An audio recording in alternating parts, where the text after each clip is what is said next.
Kung ready ka na, taas ang kanyang kamay. Okay. Ilagay sa dibdib. Dalhin niyo ang inyong mga puso at ibigay natin ito sa ating Panginoong Diyos. Okay. Nilagay niyo na ba sa inyong puso? Sabay-sabay natin kunin ang ating mga puso at ibigay natin sa ating Panginoon. Ayan. Dalawang kamay. Isurrender natin ang buhay natin sa ating Panginoong Jesus. Dahil sa kanyang pagliligtas sa atin. Ready na ba kayo ibigay ang buhay niyo kay Jesus at tanggapin siya bilang tagapagligtas? Kung ready ka na, gawin mo ito at iyuko ang inyong ulo, ipikit ang mata, at manalangin tayo kay Jesus.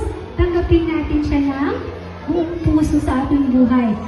At sasabay kayo, paano sasabihin ni Teacher Chris na panalangin, susundin nyo, okay? Isipin niyo ang panalangin ito, kayo ang nananalangin sa ating Panginoong Jesus. Okay, ready na ba? Ready na ba? Ano yung sasabihin? Okay, kung ready ka na, taas ang kamay. Okay, let's pray. Pikit ang mata. Panginoong Jesus, maraming salamat po sa inyong dakilang pagmamahal sa akin. Na ikaw ay namatay sa krus. Inilibing kasama ng aking mga kasalanan. At muling nabuhay para ako magkaroon ng bagong buhay. Panginoong Jesus, tinatanggap po kita bilang Panginoon at tagapagligtas ng aking buhay. Pumasok ka po sa aking puso at pagharian niyo po ang aking buhay. Simula po ngayon, ibinibigay ko na po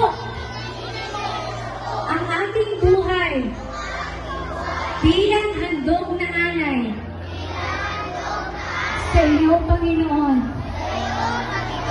Maraming salamat po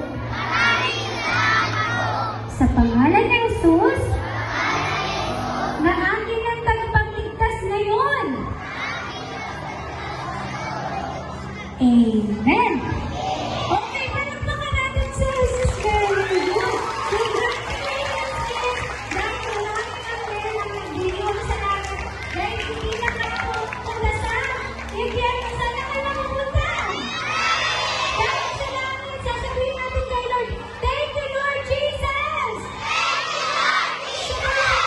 Unin ang puso at ibato kay Lord, thank you, Lord Jesus! One, two, three, go! Thank you, Lord Jesus! Palakpakan natin. Very good. Sabi kapag sila yung pinapalakpakan sa taas. Pero pag tao lang ang pinapalakpakan, dito lang. Yun ang pagkilala natin ang